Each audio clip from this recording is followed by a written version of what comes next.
Hello दोस्तों, नमस्कार। अंकित classes हुईसरनाथ में आपका स्वागत है। आज हम आप व्यू के नेक्स्ट पार्ट यानी पार्ट नंबर 7 में पहुंच गए हैं। यदि आपने 6 वीडियो नहीं देखा तो डिस्क्रिप्शन बॉक्स में लिंक है, जाके देख लीजिए। और आज का हमारा ये अंतिम वीडियो होगा आप व्यू का। कल से जो है हम प्रतिलोम त्रिकोणमिति फलन के बारे में पढ़ेंगे और उससे रिलेटेड जितने भी क्वेश्चन आए हैं हम उन पर चर्चा करेंगे। तो यदि आपने वो 6 वीडियो नहीं देखा तो 6 वीडियो देख लीजिए और 7वीं वीडियो आज की अंतिम वीडियो होगी। और ये बहुत इम्पोर्टेंट क्वेश्चन है। हर बार बोर्ड के 8 नंबर पक्के हैं ये सवाल से, तो ध्यान देना, ज़्यादा देर करते ना हुए। आज का जो हमारा सवाल है वो दिया हुआ है। जो आज का सवाल है कि 3x minus 2y plus 2z का मान दिया हुआ है 8 और आगे दिया हुआ है 2x प्लस y और माइनस z का मान दिया हुआ है 1 और 4x minus 3y plus 2z का मान दिया हुआ है 4। ये 2020 में 324 YZ में आया हुआ है। ये पेपर का सेट होता है। अब यहाँ ध्यान देना, अगर हम बात करें इस सवाल की तो यहाँ से इस सवाल को हल करने के लिए सबसे पहले हमको a चाहिए, फिर x चाहिए और बराबर b चाहिए। फिर जब हम इसको इतना मिल जाएगा तो हमारा जो इसका फार्मूला होता है कि x बराबर इधर a है तो उधर जाएगा a इनवर्स हो जाएगा। तो x का मान जो होगा वो होगा a इनवर्स b होगा। x का मान क्या होगा? a inverse b। तो यहाँ ध्यान देना, सबसे पहले हमको a चाहिए। तो अब हम जानते हैं कि जो a का मान होता है वो क्या होता है कि जो x y z के गुणांक होते हैं, जो x y z के गुणांक होते हैं वही क्या होते हैं? a होते हैं। और जो x होता है x y z यही क्या होता है? x होता है। और जो b होता है जो बराबर के बाएं साइड में होता है वो किसका मान होता है?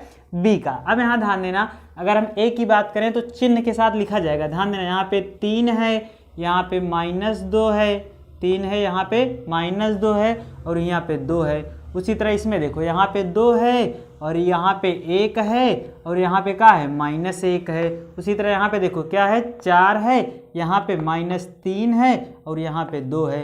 तो ये हमारा किसका मान हो गया? a का मान। किसका मान हो गया? a का। अब यहाँ ध्यान देना, अगर हम x की बात करें तो अगर x y z है तो यही हमारा क्या होगा? x का मान। किसका मान होगा?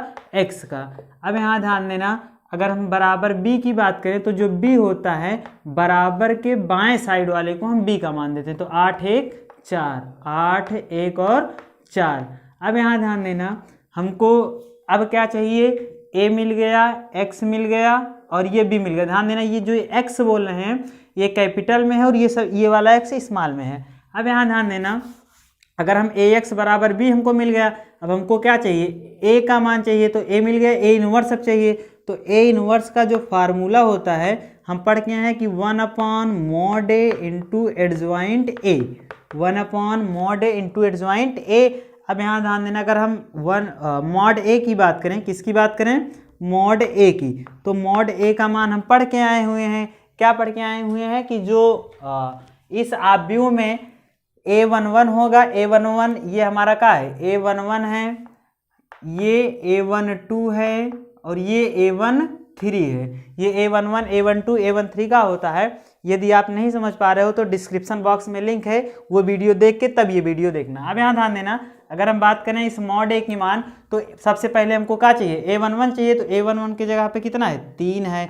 अब यहाँ ध्यान देना, 1 1 2, तो सब अगर सम संख्या रहेगी तो इधर प्लस रहेगा और विषम रहेगी तो माइनस रहेगा। जैसे 2 1 3 विषम है तो यहाँ पे माइनस लग जाएगा। अब यहाँ ध्यान देना, अब हम a11 लिखे तो अब यहाँ ध्यान देना, अगर हम a11 को काटे तो ये ऐसे कटेगा और ऐसे कटेगा। अब बच क्या रहा है? 1 -1 -3 और 2, इसका गुणा ऐसे होता है, वज्र गुणन। ध्यान देना, अब जब हम 1 का गुणा किससे कराएंगे? 2 से, तो 1 2 के 2 होगा, बीच में माइनस लगाओ। 3 इकन्नम 3 माइनस माइनस प्लस, जब हम ये माइनस माइनस प्लस हो गया, 3 इकन्नम 3 प्लस 3 करोगे तो प्लस माइनस माइनस ही होगा, 3 हो गया। अब यहाँ ध्यान देना, अगर हम a12 की बात करें, किसकी बात करें? a12 की, तो 1 और 2 कितना होता है? 3 3 मतलब विषम संख्या ए लिए यहाँ पे क्या लगेगा? माइनस। अब यहाँ ध्यान देना, यहाँ पे क्या है? -2। भाई यहाँ पे क्या है? -2। जब ये -2 इधर आएगा तो ध्यान देना, माइनस पहले वाला है और जब -2 आएगा तो माइनस माइनस क्या हो जाएगा? +2 हो जाएगा। चलो इधर ध्यान देना, अगर हम ये ऐसे कट गया, अब यहाँ ध्यान देना, अब क्या बचा हमारे पास, 2 बचा है, 4 बचा है, -1 बचा है और 2 बचा है। हाँ, अब हम जानते हैं कि 2 का गुणा 2 के साथ, तो 2 दूनी के 4, बीच में माइनस लगा लो, और 4 इकन्नम 4, ध्यान देना -4 है, और जब ये -4 इधर आएगा तो माइनस माइनस क्या हो जाएगा, +4 हो जाएगा। ठीक, चलो आगे देखो, अगर हम A13, भाई ये हो गया, ये हो गया, और ये अब इस A13 पे है, तो 1 और 3 कितना होता है, 4, तो 4 कौन सी संख्या, सम संख्या है, इसलिए क्या लगेगा, प्लस। अब यहाँ देना +2 लिख लिए हैं, अब यहाँ ध्यान देना, इसको गुणा कराओ, जब ये ऐसे कटा और ये ऐसे कटा तो हमारे पास क्या बचा, 2 बचा, 4 बचा, 1 बचा और -3 बचा।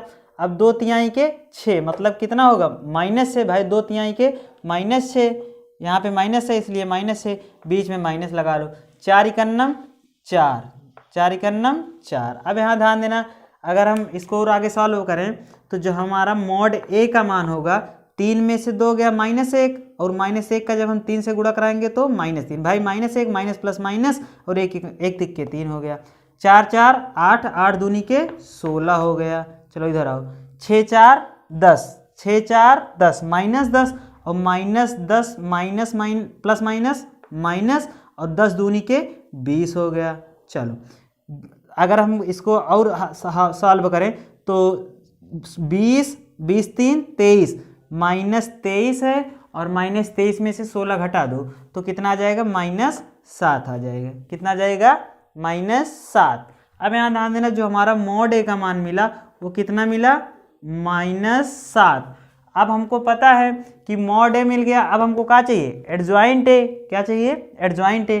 अब हम जानते हैं कि एडजॉइंट A का मान निकालने के लिए हमको सबसे पहले क्या निकालना होगा, A11 निकालना होगा। सबसे पहले क्या निकालना होगा, A11 निकालना होगा, फिर क्या निकालना होगा, A12 निकालना होगा, फिर क्या निकालना होगा, A13 निकालना होगा। ठीक, उसी तरह क्या निकालना होगा, A21 निकालना होगा, फिर क्या निकालना होगा, A22 निकालना होगा, फिर क्या निकालना होगा, A23 निकालना होगा। ठीक, अब यहाँ ध्यान देना, आगे क्या निकालना होगा, A31 निकालना होगा, और A32 निकालना होगा, और A33 निकालना होगा। अब यहाँ ध्यान देना, अगर हम बात करें A11 की, किसकी बात करें, A11 की, तो अभी तक जब हम मॉड A का मान निकालते थे तो जहाँ पे कटता था उसको लिखते थे, लेकिन जब हम एडजॉइंट A निकालेंगे तो जहाँ पे कटेगा उस मान को नहीं लिखेंगे। क्या बोलने समझ में आ रहा है, ओए इधर देखो। अब यहाँ ध्यान देना, मतलब जहाँ पे कटेगा, जैसे A11 है तो उसको नहीं लिखेंगे, जबकि मॉड A में उसको लिखते थे। ठीक, चलो यहाँ ध्यान देना, अब हमको A11 निकालना है, मतलब पहली पंक्ति पहला स्तंभ, पहली पंक्ति पहला स्तंभ। यहाँ ध्यान देना, पहली पंक्ति हो गई, पहला स्तंभ हमारे पास कितना बचा, 1 -3 -1 और 2 बचा। अब हम जानते हैं कि 1 दुक्के 2, बीच में क्या लगाओ, -3 माइनस माइनस प्लस, और 3 इकन्नम 3। अब यहाँ ध्यान देना, जब हम 3 में से -3 और 2 जब हल करेंगे तो 3 बड़ा है, इसलिए यहाँ पे माइनस आ जाएगा, और 3 में से 2 घटा दो तो कितना आ जाएगा, 1 आ जाएगा। उसी तरह A12 चाहिए, मतलब पहली पंक्ति दूसरा स्तंभ। A12 का मतलब क्या होगा, पहली पंक्ति दूसरा स्तंभ। अब यहाँ ध्यान देना, ये पहली पंक्ति हो गई, और ये पहला स्तंभ और ये दूसरा स्तंभ। अब सोच के बताओ क्या क्या बच रहा है, 2 4 -1 और 2 बचा ना। अब यहाँ ध्यान देना, 2 दूनी के 4 हो गया। ठीक, 2 दूनी के 4, बीच में क्या लगाओगे, माइनस। अब हम जानते हैं 4 इकन्नम 4, मतलब -4। जब ये -4 इधर आएगा तो माइनस माइनस क्या हो जाएगा, +4 हो जाएगा, और 4 4 कितना हो जाएगा, 8 हो जाएगा।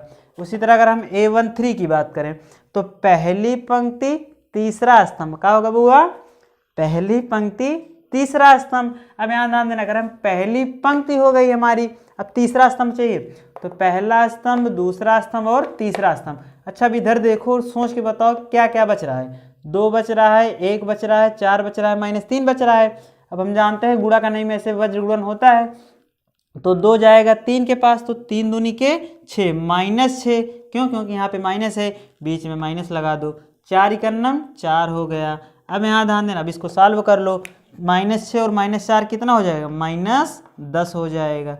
उसी तरह इधर देखो, A21 चाहिए, क्या चाहिए, A21। इसका मतलब हुआ कि दूसरी पंक्ति पहला स्तंभ, दूसरी पंक्ति पहला स्तंभ। अब यहाँ ध्यान देना, जो दूसरी पंक्ति पहला स्तंभ, यहाँ ध्यान देना, ये पहली पंक्ति हो गई और ये दूसरी पंक्ति हो गई, और पहला स्तंभ दूसरी पंक्ति पहला स्तंभ। ध्यान देना, जब ये भाई पहली पंक्ति दूसरी पंक्ति हो गई और पहला स्तंभ हो गया। अब बताओ क्या बच रहा है, 2 बच रहा, -2 बच रहा है, 2 बच रहा है, -3 बच रहा है और 2 बच रहा है। अब हम जानते हैं कि -2 का गुणा 2 के साथ, तो -2 दूनी -4 हो गया, बीच में माइनस लगा लो, 3 दूनी के 6, -6 और माइनस माइनस का हो जाएगा +6 हो जाएगा। और हम जानते हैं कि 6 में से 4 घटा देंगे तो कितना आ जाएगा, 2 आ जाएगा। उसी तरह इधर ध्यान देना, A22 मतलब दूसरी पंक्ति दूसरा स्तंभ, तो पहली दूसरी पंक्ति हो गई और दूसरा स्तंभ, पहला स्तंभ और दूसरा स्तंभ। अब यहाँ ध्यान देना, यहाँ पे क्या बच रहा है, 3 बच रहा है, 4 बच रहा है, 2 बच रहा है, 2 बच रहा है। तो 3 दूनी के, भाई ऐसे गुणा होगा तो 3 दूनी के 6, बीच में माइनस लगा लो, और 4 दूनी की 8 हो गया। जब 6 में से -8 घटाएंगे तो कितना आ जाएगा, -2। उसी तरह हम A23 निकालेंगे, तो दूसरी पंक्ति तीसरा स्तंभ, तो पहली पंक्ति दूसरी पंक्ति हो गई और तीसरा स्तंभ, पहला स्तंभ दूसरा स्तंभ और तीसरा स्तंभ। तो 3 -2 4 3 बचा, तो 3 त्रिका 9, -9 और 4 दूनी के 8, -8, -9 और बीच में माइनस लगाओ और -8 आएगा तो माइनस माइनस का हो जाएगा, +8 हो जाएगा। ठीक भाई, 3 त्रिका 9, -9 हो गया, बीच में माइनस लगा, 4 दूनी के 8, -8 और माइनस माइनस का हो जाएगा +8। जब हम 9 में से 8 घटाएंगे तो कितना आ जाएगा, -1।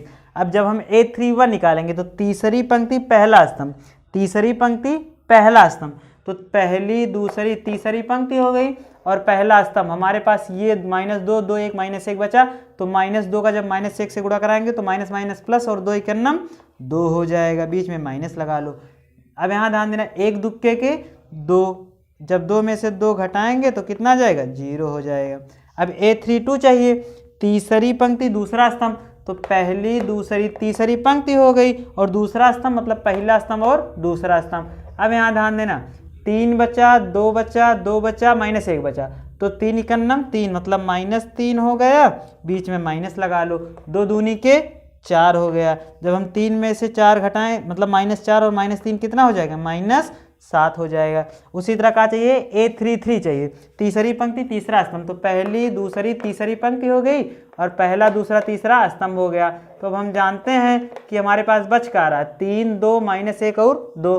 अब 3 1 3, बीच में क्या लगाओ, -2 दूनी के 4, -4 और माइनस माइनस +4 और 4 3 कितना होता है, 7। अब यहाँ ध्यान देना, अगर हम आगे और इसको सॉल्व करें तो अब हमको का एडजॉइंट ए का मान निकालना था। क्या निकालना था, एडजॉइंट ए। अब तुम सोच के बताओ कि जो एडजॉइंट ए का मान होता है, क्या एडजॉइंट ए का मान हम क्या पढ़ा के आए इसके पिछले वीडियो में, कि जो जहाँ पे है वहाँ पे लिख लो। इसका मतलब ये हुआ कि A11 के स्थान पे A11, A12 के स्थान पे A12, A13 के स्थान पे A13, A21 का स्थान पे A22। चलो इधर ध्यान देना, इधर A11 होगा, क्या होगा, A11, और A11 का मान कितना है, -1 होगा। इधर A12 होगा, A12 का मान कितना है, 8। इधर A13 का मान होगा कितना है, -10। थोड़ा यहाँ ध्यान देना, एक चीज़ ये दिमाग में बैठा लेना, ये गलती हो गई, गलती सामान्यता होगी इसलिए ध्यान देना, यहाँ पे गलती ना करना। यहाँ से इसको मॉड ये निकाल लेना एडजॉइंट ए का मान, तो यहाँ पे एक चिन्ह बदला जाता है। अगर सम संख्या हो तो चिन्ह वही रहेगा और विषम संख्या हो तो चिन्ह बदलेगा। क्या बोल रहे हैं, ध्यान से सुनना, यदि सम संख्या हो जाए तो चिन्ह वही रहेगा और विषम संख्या हो जाए तो चिन्ह बदल जाएगा। तो 1 1 2, 1 1 2। अब यहाँ ध्यान देना, जब 1 1 2 होगा तो सम संख्या, चिन्ह नहीं बदलेगा। उसी तरह 2 1 3 विषम संख्या हुई ना, तो अब यहाँ चिन्ह बदल जाएगा, प्लस है तो क्या हो जाएगा, माइनस। 3 1 4 सम संख्या, चिन्ह नहीं बदलेगा। 1 2 कितना होगा, 3 विषम है तो यहाँ पे चिन्ह क्या हो जाएगा, माइनस। 2 2 4 सम संख्या, चिन्ह नहीं बदलेगा। 3 2 5 5 मतलब विषम संख्या हुई ना, तो माइनस है किस में बदल जाएगा, प्लस में। 1 3 कितना हुआ, 4, चिन्ह नहीं बदलेगा। 3 2 5 5 मतलब विषम संख्या, और विषम में हम जानते हैं तो माइनस रहेगा तो प्लस हो जाएगा और प्लस रहेगा तो माइनस। 3 3 6 सम संख्या के लिए चिन्ह नहीं बदलेगा। अब लिखो मान, यहाँ पे ये मिस्टेक हमेशा होती है इसलिए ध्यान रखना, ठीक। अब यहाँ ध्यान देना, अगर हम यहाँ पे a11 लिखा जाएगा तो a11 का मान कितना है, -1 है। a11 का मान कितना है, -1। यहाँ पे क्या होगा, a12 का मान कितना है, -8 है। a13 का मान कितना है, -10 है। अब यहाँ ध्यान देना, उसी तरह यहाँ पे a21 होगा तो a21 का मान कितना है, -2 है। उसी तरह यहाँ ध्यान देना, a22 का मान कितना है, -2 है। a23 का मान कितना है, +1 है। a31 का मान कितना है, 0 है। और a32 का मान कितना है, 7 है।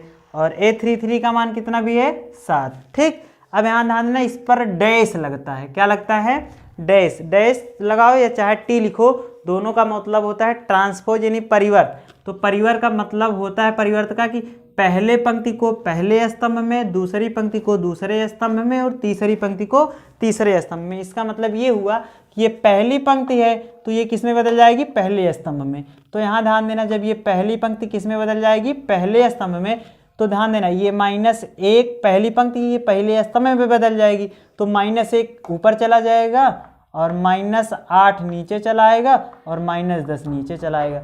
दूसरी पंक्ति है ये दूसरे स्तंभ में बदल जाएगी, तीसरी पंक्ति तीसरे स्तंभ में। तो दूसरी पंक्ति किस में बदलेगी, दूसरे स्तंभ में, मतलब -2 और 1 होगा। ये तीसरी पंक्ति है तीसरे स्तंभ में बदल जाएगी, मतलब 0 7 7 हो गया। ये तो हमारा एडजॉइंट ए का मान मिल गया। अब हम जानते हैं कि ए इनवर्स का हम फार्मूला पढ़ के आए हैं कि 1/mod A into adjoint A. अच्छा, अब यहाँ से सोच के तुम बताओ कि ए इनवर्स, क्या तुम मॉड ए का मान पाए हो, 1/mod A का मान पाए हो। मॉड ए का मान कितना है, ध्यान यहाँ पे ध्यान देना, जो मॉड ए का मान है कितना है, -7 है। कितना है, -7। अब यहाँ ध्यान देना, जो एडजॉइंट ए का मान देखो कहीं पाए हो, देखो ये पाए हो ना, तो -1 -2 0 -8 -2 7 -10 1 और 7। ये किसका मान हो गया, ए इनवर्स का। अब हम पढ़ के आए हैं कि जो x का मान होगा, किसका होगा, x का, वो क्या होगा, ए इनवर्स b होगा। ए इनवर्स b, x का मान क्या होगा, ए इनवर्स b। चलो x का मान क्या है, XYZ। x का मान देखो इधर पे क्या है, XYZ। ठीक, इधर देखो ए इनवर्स का मान क्या पाए हो। यहाँ ध्यान देना, कभी भी हर में माइनस नहीं रहता, माइनस कहाँ चला जाता है, अंश में। तो -1/7 और ए इनवर्स का मान ही लिख रहे हैं ना, तो ए इनवर्स -1 -2 0 -8 -2 7 -10 1 और 7। ये तो ए इनवर्स का मान हो गया। और बी कहाँ है, बी ढूंढ के बताओ इसमें कहाँ है। इधर सवाल में देखो, अरे बउआ इधर देखो, बी का मान क्या है, बी का मान इसमें ये कहीं दिख रहा है, ये 8 1 और 4, 8 1 और 4। ठीक, कोई दिक्कत नहीं, आगे चलो। अब यहाँ ध्यान देना, जब हम इसमें आगे इस सवाल को हल करेंगे, ठीक, तो यहाँ ध्यान देना, अब हमको क्या, यही गुणा करा दो तो तुम्हारा मान मिल जाएगा। तो XYZ, X Y और Z का जो मान होगा, यहाँ ध्यान देना, XYZ का जो मान होगा, अब हम जानते हैं कि पहली इसको उठाते हैं और ऐसे गुणा होगा, मतलब पहली पंक्ति को पहले स्तंभ में, दूसरी पंक्ति को दूसरे स्तंभ में, तीसरी पंक्ति को तीसरे स्तंभ में। हाँ, गुणा का नियम पढ़ा के भी आए हैं कि ए में स्तंभों की संख्या और बी में पंक्तियों की संख्या क्या हो, बराबर हो। तो देखो बराबर है, इसमें एक कितने स्तंभ, एक स्तंभ, दो स्तंभ, तीन स्तंभ हो गए, और इसमें पंक्ति, एक पंक्ति, दो पंक्ति, तीन पंक्ति, मतलब गुणा संभव है। अब यहाँ ध्यान देना, जब ये ऐसे उठेगा, ध्यान देना, तो ये कहाँ पे जाएगा, जब ये इसको उठाएंगे तो ये पहले स्तंभ में जाएगा, मतलब पहली पंक्ति किस में जाएगी, पहले स्तंभ में। अब यहाँ ध्यान देना, जो -1 है, -2 बीच में है, 0 इधर है, तो ये ध्यान देना, जब ये जा रहा है तो -1 8 के पास जा रहा है, -2 1 के पास जा रहा है, 0 किसके पास जा रहा है, 4 के पास। तो यहाँ ध्यान देना, ये -1/7 इधर लिख लो, -1/7 लिख लिए। अब यहाँ ध्यान देना, -1 अट्ठे -8 हो गया। ठीक, उसी तरह -2 इकन्नम -2 हो गया। उसी तरह ध्यान देना, 0 का जब हम 4 से गुणा कराएंगे तो कितना हो जाएगा, जब 0 का 4 से गुणा कराएंगे तो 0 हो जाएगा। ठीक, उसी तरह आगे सॉल्व करो, ध्यान देना। अगर हम बात करें माइनस दूसरी पंक्ति की, तो दूसरी पंक्ति का गुणा स्तंभ में होगा, ध्यान देना। तो -8 किसके, ध्यान देना, ये जब उठा रहे हैं तो दूसरी पंक्ति का भी इसमें गुणा होगा। तो -8 8 के पास जा रहा है, -2 1 के पास जा रहा है और 7 किसके पास जा रहा है, 4 के पास। तो ध्यान देना, -8 अठाई -64 20, ठीक। अब -2 ही करना, -2 7 चौक 28, ठीक। अब यहाँ ध्यान देना, जब इसी तरह हम तीसरी पंक्ति को उठाएंगे, जब गुणा करा रहे हैं तो ऐसे जाएगा, ध्यान देना, ये -10 है, ये 1 है और 7, जब ये जाएगा तो -10 किसके पास जा रहा है, 8 के पास, 1 1 के पास और 7 4 के पास। अब यहाँ ध्यान देना, -10 अठे -80 हो गया। उसी तरह यहाँ ध्यान देना, 1 51 1 हो गया, ठीक। उसी तरह 7 चौक 28 हो गया, ठीक। अब इसको हल कर लो, ये तुम्हारा XYZ का मान मिल जाएगा। तो XYZ का जो मान होगा वो -1/7 होगा, -1/7, -8 और -2 कितना हो जाएगा, -10 हो जाएगा, -64 और 2 64 2 66, मतलब -66, -66 में से कितना 28 घटा दो, +28 घटा दो इसको, तो 66 बड़ा है इसलिए यहाँ पे क्या आएगा माइनस, और 16 में से 8 गया 8 और 5 में से 2 गया 3, मतलब -38 हो गया। उसी तरह यहाँ ध्यान देना, आगे और सॉल्व कर लो, 80 मतलब 28 से 29 और 80 में से 29 घटा दो, 80 में से 29 घटाओ, +29 तो घटा दोगे तो 29 से 30 मतलब -51। अब यहाँ ध्यान देना, यही हमारा क्या हो गया, XYZ का मान। अगर और सॉल्व करना चाहो तो XYZ का जो मान होगा, ध्यान देना, XYZ का मान होगा, ये -1/7 सब में चला जाएगा, -1/7 किसमें, -10 गुणते -1/7, -38 गुणते -1/7, ठीक। उसी तरह ध्यान देना, -51 गुणते 1/-7, ठीक, -1/7। अब इसको माइनस +10 51 10/7, तो जो XYZ का मान होगा वो होगा माइनस प्लस, तो 10/7 होगा, माइनस प्लस 38 51 38/7 होगा, और जो B का मान माइनस प्लस और 51 51/7, मतलब जो X का मान होगा वो 10/7, Y का मान 38/7 और Z का जो मान होगा वो 51/7 होगा। तो ये बोर्ड में हर बार पूछे जाते हैं। यदि वीडियो पसंद आए तो चैनल को सब्सक्राइब कीजिए और वीडियो को लाइक कीजिए, और कल से हम प्रतिलोम त्रिकोणमिति फलन की सवाल को चर्चा करेंगे, ठीक। मिलेंगे नेक्स्ट वीडियो में।